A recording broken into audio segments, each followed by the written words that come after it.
ಜನವರಿ 22ರಂದು ರಾಮಮಂದಿರ ಉದ್ಘಾಟನೆಯಾಗುತ್ತಿದ್ದು ಇಡೀ ದೇಶವೇ ಸಂಭ್ರಮಾಚರಣೆಯಲ್ಲಿ ಮುಳುಗಿದೆ. ವಾಣಿಜ್ಯ ನಗರಿ ಹುಬ್ಬಳ್ಳಿಯಲ್ಲಿ ಕೂಡ ಸಾಕಷ್ಟು ಜನರು ಸಂಭ್ರಮದಲ್ಲಿದ್ದಾರೆ. ಅದರಲ್ಲೂ ಕೂಡ ವಾಣಿಜ್ಯ ನಗರಿ ಹುಬ್ಬಳ್ಳಿಯಲ್ಲಿ ಗರ್ಭಿಣಿಯರು 22ರಂದು ತಮ್ಮ ಮಗುವಿಗೆ ಜನ್ಮ ನೀಡುವ ಆಸೆಯನ್ನು ವ್ಯಕ್ತಪಡಿಸುತ್ತಿದ್ದಾರೆ. ಈ ಕುರಿತು ನಮ್ಮ ಜೊತೆ ವೈದ್ಯರು ಮಾತನಾಡಲಿದ್ದಾರೆ. ಹಾಗಾದರೆ ಗರ್ಭಿಣಿಯರು ಏನು ಹೇಳ್ತಾರೆ ಎಂಬುದರ ಬಗ್ಗೆ ಅವರನ್ನೇ ಕೇಳೋಣ ಬನ್ನಿ.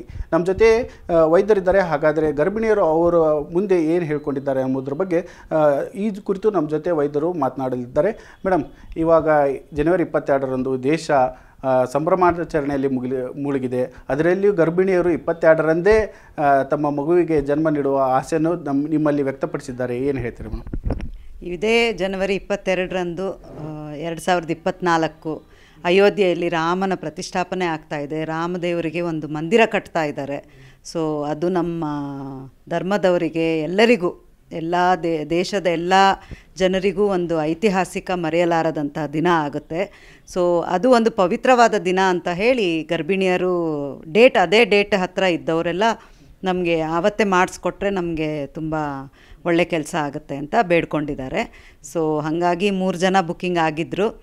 ಸೊ ಒಬ್ಬರು ಇವತ್ತು ಪೇಯ್ನ್ ಅಂತ ಬಂದರು. ಸೊ ನಾಳೆ ಮಟ್ಟ ಆಗ್ಬೋದು ಅವ್ರದ್ದು. ಇನ್ನಿಬ್ಬರು ಇದ್ದಾರೆ ಅವತ್ತಿಗೆ. ನಿಮ್ಮ ಆಸ್ಪತ್ರೆಯಲ್ಲಿ 22ನೇ ತಾರೀಕು ಎಷ್ಟು ಮಂದಿಗೆ ಆಗ್ಬೋದು ನಿರೀಕ್ಷೆ ಇದೆ ತಮಗೆ? ಇಬ್ಬರು ಆಗ್ತಾರೆ ಈಗ. ಯಾಕೆಂದರೆ 3 ಜನ ಇದ್ದರು, ಒಬ್ರಿಗೆ ಇವತ್ತು ಪೇಯ್ನ್ ಬಂತು. ಸೊ ಇವತ್ತು ಡೆಲಿವರಿ ಆಗಿ ಹೋಗುತ್ತೆ. ಇವಾಗ ಗರ್ಭಿಣಿಯರು ತಮ್ಮಲ್ಲಿ ಏನು ಹೇಳ್ಕೊಂಡಿದ್ದಾರೆ? ಇವಾಗ ರಾಮ ಸೀತೆನ ಹುಡ್ತಾರ ಅಂತಂದು ಎಲ್ಲ ಪ್ರತಿಯೊಬ್ಬರು ಹೆಣ್ಮಕ್ಳಿಗೂ ಒಂದು ಆಸೆ ಇದೆ. ತಮ್ಮಲ್ಲಿ ಏನು ಕೇಳ್ಕೊಂಡಿದ್ದಾರೆ? ಆವತ್ತಿನ ದಿನ ಮಗು ಜನಿಸಿದರೆ ಅದು ರಾಮನೋ ಸೀತೆನೋ ಅವ್ರ ಹೊಟ್ಟೆಯಲ್ಲಿ ಹುಟ್ಟುತ್ತಾರೆ ಅನ್ನೋ ನಂಬಿಕೆ ಇದೆ ಜನರಿಗೆ. ಸೊ ಅದು ನಿಜ ಆಗಲಿ ಅಂತ ನಾವು ಹರಿಸ್ತೀವಿ. ಅವರು ರಾಮನಿಗೋ ಸೀತೆಗೋ ಜನ್ಮ ಕೊಟ್ಟು ಅವ್ರ ಜನ್ಮ ಸಾರ್ಥಕ, ನಾವು ಡೆಲಿವರಿ ಮಾಡಿಸಿ ನಮ್ಮ ಜನ್ಮನೂ ಸಾರ್ಥಕ ಅಂತ ತಿಳಿತೀನಿ. ಜನವರಿ 22ರಂದು ಗರ್ಭಿಣಿಯರು ತಮ್ಮ ಮಗುವಿಗೆ ಜನ್ಮ ನೀಡಲು ಇಚ್ಛಿಸಿದ್ದಾರೆ.